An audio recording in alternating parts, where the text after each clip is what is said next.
At Strayer University, we help students like you go from, is it possible, to anything is possible by offering access to up to 10 no-cost gen ed courses, so you can reach your goals affordably and fast. Visit strayer.edu to learn more. No-cost gen eds provided by Strayer University affiliate Sophia. Eligibility rules apply. Connect with us for details. Strayer University is certified to operate in Virginia by Chev and has many campuses, including at 2121 15th Street North in Arlington, Virginia.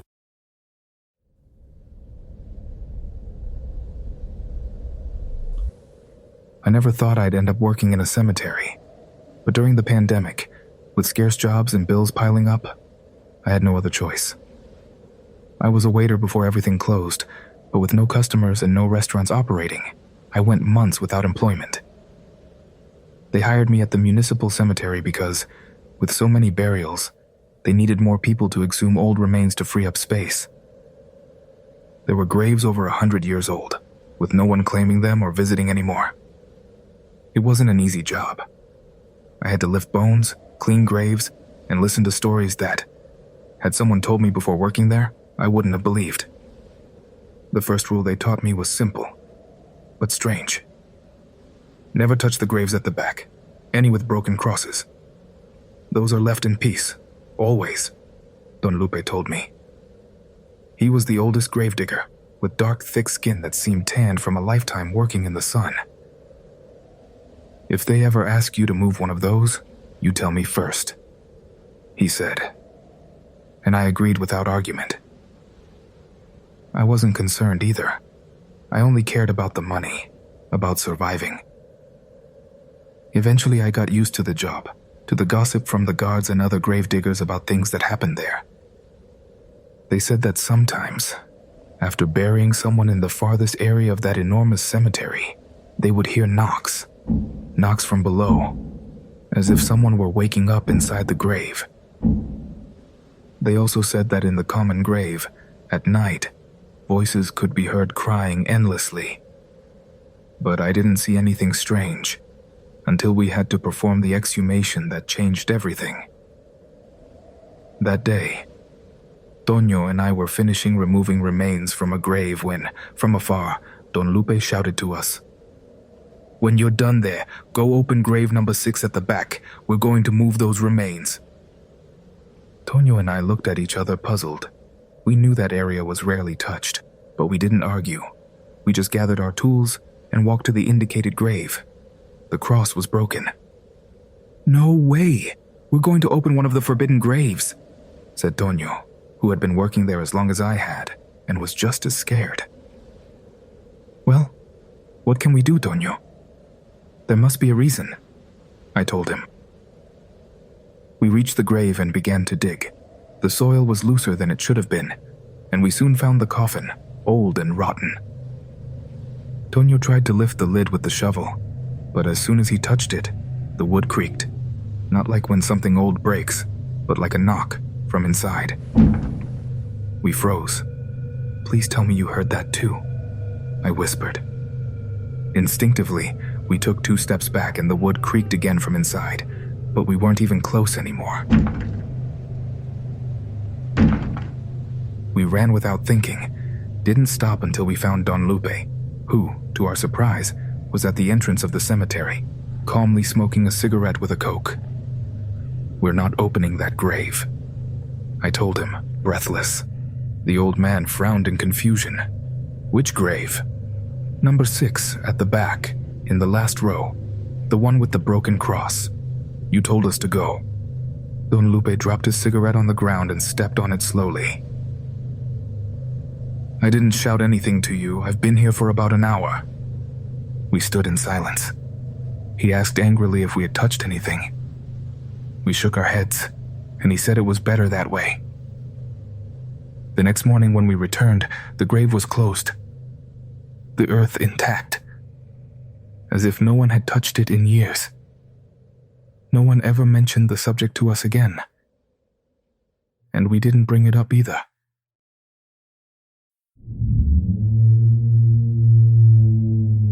It's time to enter the darkness together. Today, community, we're going to delve into strange stories, with mysteries, with elements that, we can't deny, hide something paranormal, no matter how skeptical we try to remain. So now is the time to turn off the light and let yourself go, because there's no turning back. My name is Uriel Reyes. You're now entering Tales of the Night.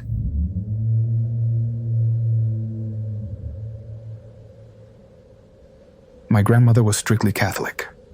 Strictly.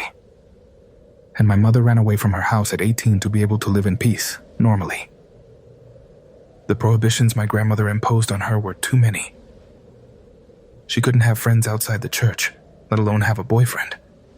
She couldn't even talk to boys. She couldn't go out, of course. She didn't want to let her study architecture because there would only be men there, and no television was watched at home. My mother went to live with her father's sister, and she, Aunt Juani, was for me the only image of a grandmother until I turned 8. At that moment, my grandmother told my mother that she was sick, that she had little time left, that she wanted to recover her relationship with her and, above all, meet me. My mother accepted, for my grandmother's sake and for mine, so that I would never reproach her as I grew up. My grandmother was still the most obsessed person with religion anyone had ever known. But she had promised my mother not to talk about those things with me.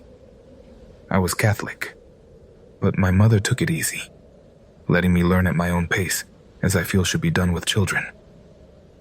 That's why it caught my attention one time, when my grandma picked me up from home and told me I had to keep a secret. I was going to stay with her for the weekend. When she went to Mass on Sunday, she was going to leave me with a neighbor my age whom I really liked, as we always used to do. But on that occasion, she told me that before going to her house, we had to do something very important that couldn't be postponed. But that under no circumstances could I tell my mother, or they wouldn't let me go with her anymore. I loved my grandmother very much, even though I had just recently gotten to know her, so I told her it was okay, that I wouldn't tell. And that's when, instead of heading to her house, Grandma drove to a very remote neighborhood, and then to the last street, to a house that was already more surrounded by the mountain and trees than by the other houses in the area. I could barely fit that huge green Crown Victoria, my grandmother's enormous car, into the narrow streets of that neighborhood. We stopped in front of a small wooden house, from which a lady came out with bags full of herbs that she put in the trunk of my grandmother's car. And then she got into the car silently with us. We continued on our way, heading toward the old houses in the center. Those houses my mother hated because they smelled like church, like a convent, like the nun school she attended for so long. I, on the other hand, liked that smell. I liked those houses. So when my grandmother told me she had to drop something off and that I should wait in the car, I didn't want to. Besides, she had parked far from the house, where they apparently had to take all those herbs. The other lady said they should take me, that it wouldn't be a problem, that I would wait in the living room. And my grandmother accepted with some hesitation. When we entered the house, I had a very strange feeling.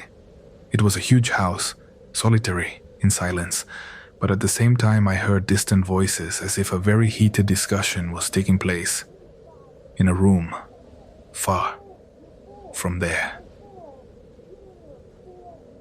My grandmother and the lady rushed in, as if something worried them, and I stayed there, in a small reception area by the door.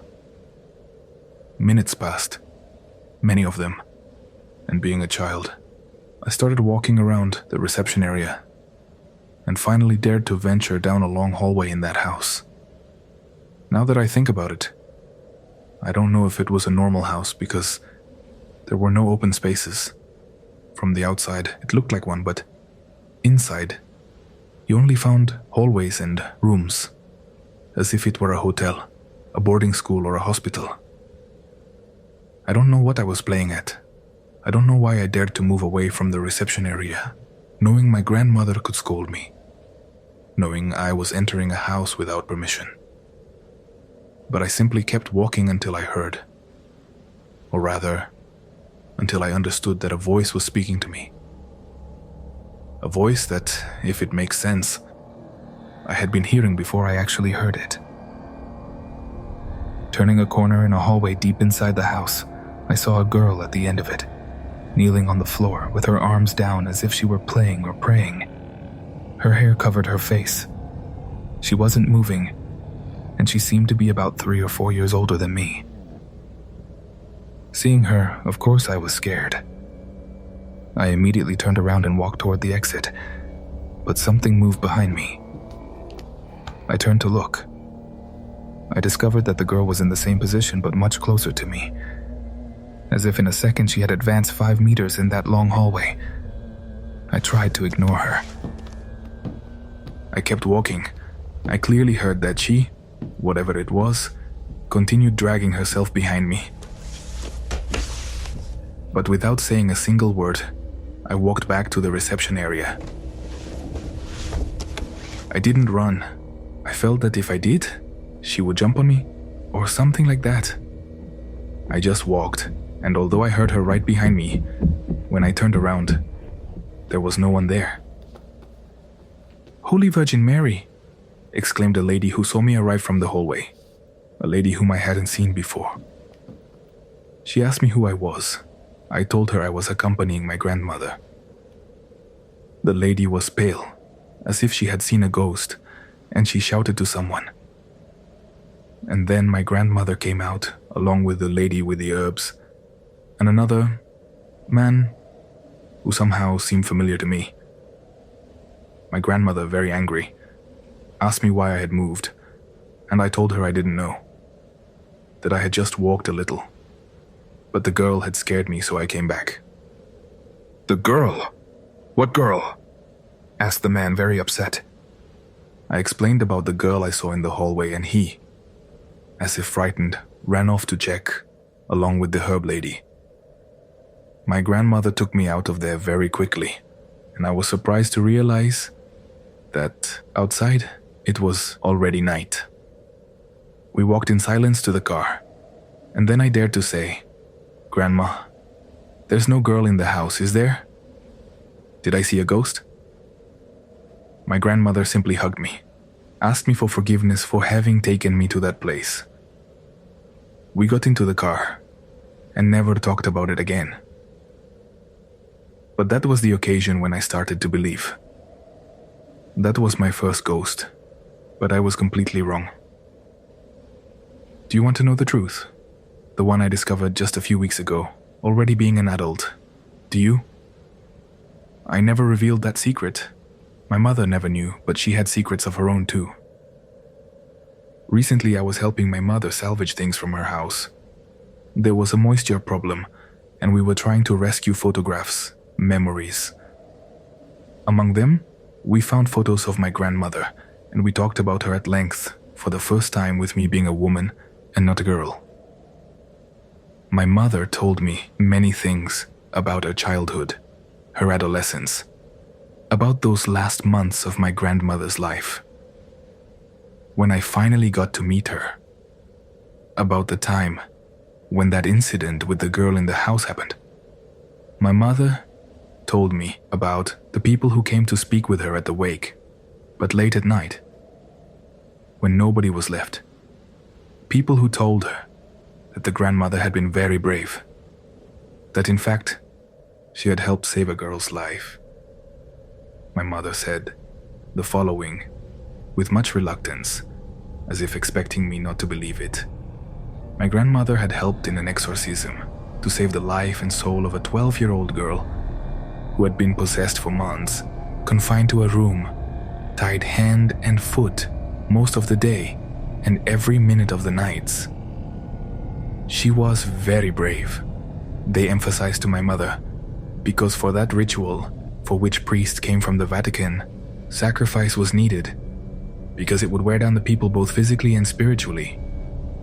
Because those who helped, even just by coming close and supporting the priests, would see their life expectancy greatly reduced. Whoever helped had to understand that they would live very little after the ritual. My grandmother, knowing she was ill, was the first to volunteer. The priests who participated were also all elderly. I remember very well that night at the wake. The person who eventually told my mother this, the lady with the herbs, the one from the house on the outskirts, who in fact, as we found out, died just a few weeks after my grandmother. And then I understood what I saw in that house. I understood that I didn't see any ghost, but that I came face to face with a possessed girl who was dragging herself through the hallway, but who should have been locked in her room. I don't know. I don't remember if it was I who perhaps opened it for her. I don't know what could have happened if I hadn't awakened at that moment, if I hadn't returned to the reception area, if I hadn't been protected by the immense faith of my grandmother. May she rest in peace. I share this story with you because I believe my experience is different from many of those I have heard, because it is also a tribute to the sacrifice of my grandmother. And so that you think twice before convincing yourself you have seen a ghost. Many believe they have seen them, but it could be something worse, much worse. At Strayer University, we help students like you go from will I to why not.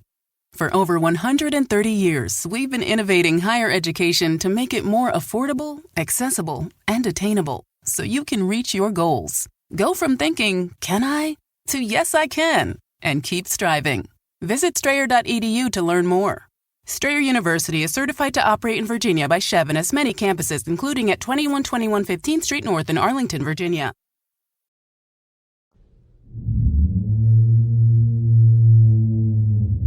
Thank you for continuing with us, community. This last story has really left me thinking, and we receive many stories about exorcisms that I don't think are always what they seem. An exorcism doesn't happen overnight. An exorcism isn't decided by a priest the moment a person arrives and says, "Look, I've brought my daughter, my son who is possessed." It's a long process. There's an investigation beforehand, and not just any priest can perform it, much less without authorization from the church. There are many stories that come to us about rituals they call exorcisms, that clearly are not.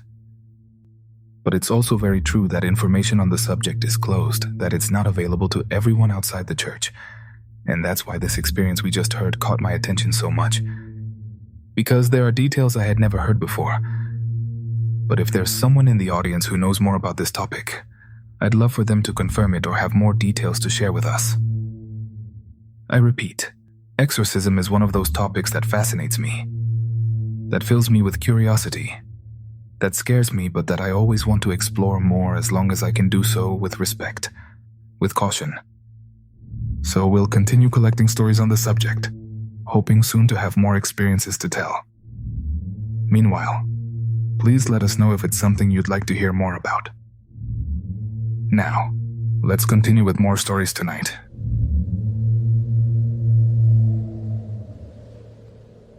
Hello, Uriel. Good day to you, and to everyone who enjoys the stories on this channel. This happened to my dad, and with his authorization, I allow myself to share it with you. My dad was a police officer until very recently. He retired after many years of service. What I'm about to tell happened in the late 90s in the city of Aguascalientes, Mexico. As was customary, sometimes he was assigned day shifts, other times afternoon or early morning shifts. On that occasion, he was assigned the night shift, in the area of the exit to Mexico City. While patrolling with his shift partner through the streets of the last housing development in the area, they received a radio call from a colleague named Miguel. He told them that he was patrolling the same sector, but near the hill that was right where the housing development ended. My dad and his partner responded that they were aware and would keep it in mind. As part of their surveillance rounds, they also decided to venture into the hill, taking a path that went around, going deeper in, and then return to the main street. But before turning, something caught their attention. A light illuminating the trees deep in the hill. At first, They thought it might be someone from the countryside. But then it seemed strange because it was almost 3 in the morning. What could that light be? My dad asked Roger, his partner. Could it be some crazy person at this hour? Jesus, his partner replied. No, look carefully. The light moves too fast. Who knows where it's coming from? They decided to turn off the patrol car, the lights, and stop to observe more precisely. As soon as they did, the light in the hill also went out. My dad had a flashlight with him, so he turned it on. He directed it toward the place where they had last seen that light.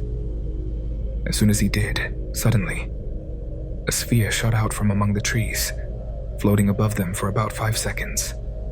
It emitted a clear and powerful light. Then it moved very quickly, about 200 meters over the road, and in an instant, I swear to my dad, it ascended at full speed toward the hill until it was out of sight. Immediately, the patrol car radio activated with the voice of his colleague, Miguel, who was patrolling very close to that area. He spoke euphorically, excited and surprised at the same time. Are you seeing it, colleagues? It's incredible. It's wonderful. I don't understand it. A sphere. It's flying. This is incredible. Are you seeing it? My dad and Jesus looked at each other in disbelief. They tried to start the patrol car to go to the area where Miguel was, but the engine didn't respond. The gas tank was almost full. The switch was working. The windows went up and down without problem. But the patrol car simply wouldn't start. After several attempts, they finally managed to start it. They quickly left the place. They tried to contact Miguel by radio to ask him what exactly he had seen, but he wasn't responding anymore. It was as if there was no signal. At the end of their shift, they headed to C4 to do the handover. When they found Miguel, they noticed he was strange. His eyes were more open than normal. He looked serious, thoughtful, as if he were in shock. They approached him and asked him what had surprised him so much. In a low voice, as if he were still processing it, Miguel told them, "I saw something in the sky. It passed over my unit. I felt as if the patrol car was being attracted, as if it were a giant magnet." My dad and Jesus looked at each other. They told Miguel that they had seen it too. My dad thought that the other colleagues would say something to them, especially because of what Miguel said on the radio, but no one seemed to have heard it.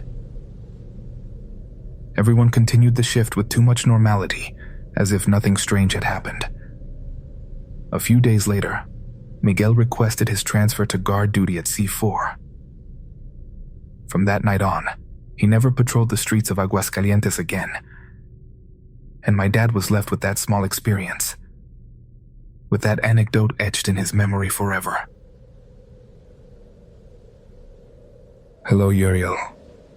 My name is Ana, and I'm from Hermosillo, Sonora. I've been listening to you for years, but only now do I dare to write to you. In my family, several of us have experienced strange things. I don't know if there's any connection, but they say my great-grandmother was a witch, descended from a tribe. There are many here in Sonora. My grandfather, her son, fell in love with an orphaned girl belonging to the Mennonite community. He stole her from the ranch where she lived, as they say. My great-grandmother never liked her. She wanted her son to marry a woman more like them. My grandmother told us that, while they lived near her mother-in-law, she lost all her children in the womb, that she couldn't retain any pregnancy. She was always sick, very weak, and even lost much of her hair. My great-grandmother supposedly took care of her, gave her tea and other things.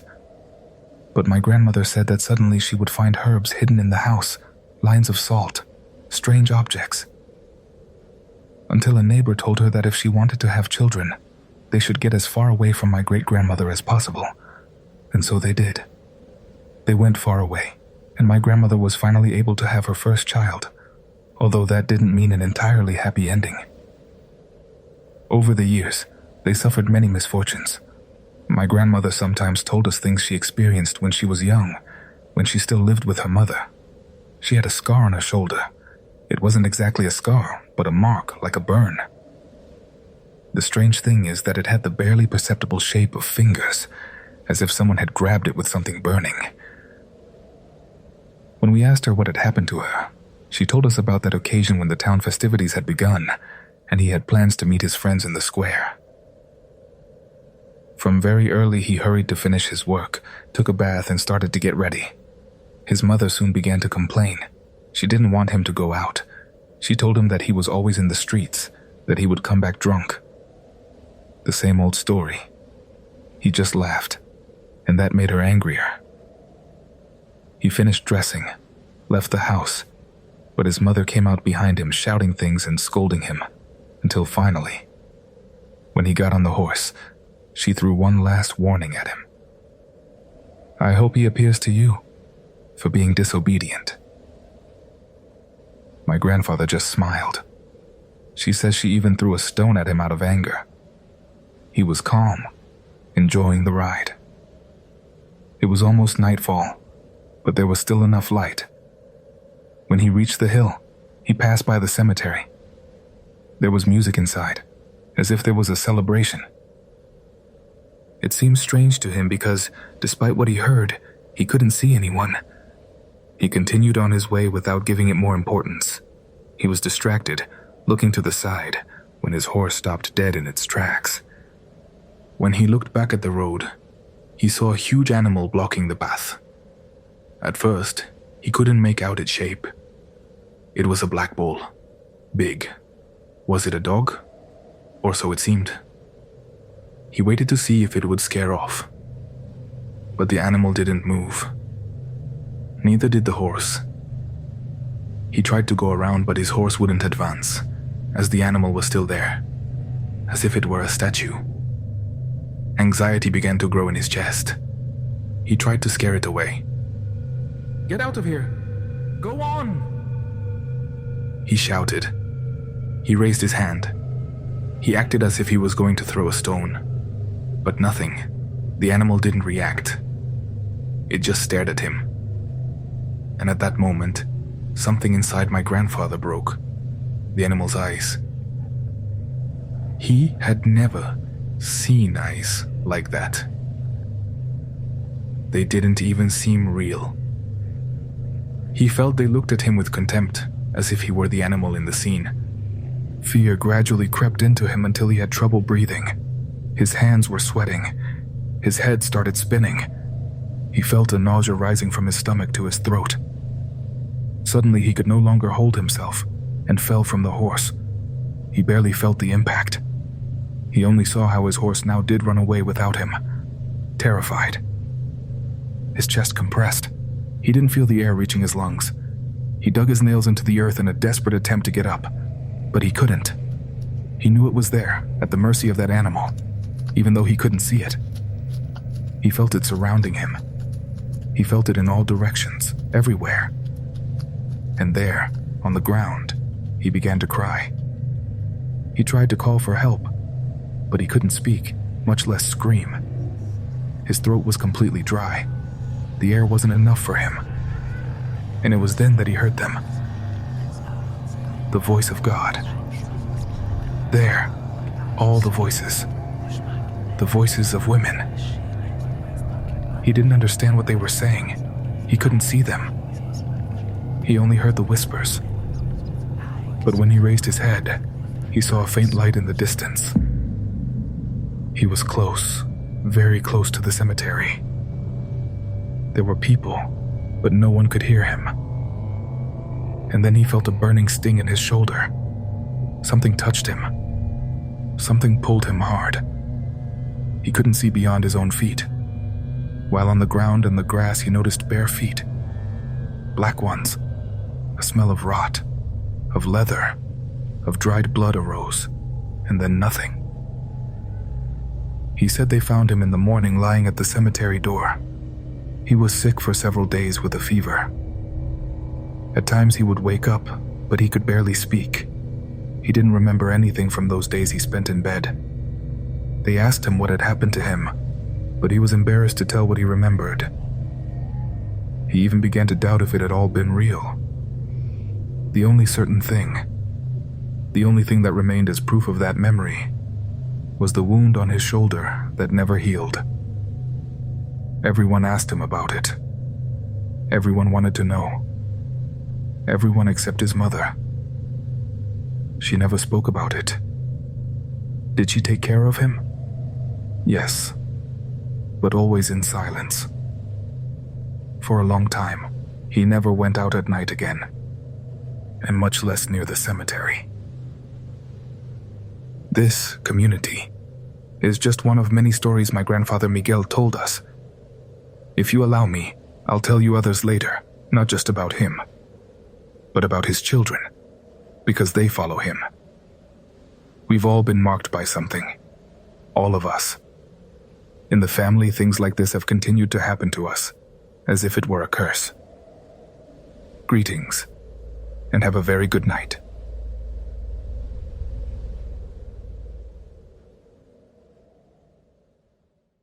At Strayer University, we help students like you go from, is it possible, to anything is possible by offering access to up to 10 no-cost gen ed courses, so you can reach your goals affordably and fast. Visit strayer.edu to learn more. No-cost gen eds provided by Strayer University affiliate Sophia. Eligibility rules apply. Connect with us for details. Strayer University is certified to operate in Virginia by Chev and has many campuses, including at 2121 15th Street North in Arlington, Virginia.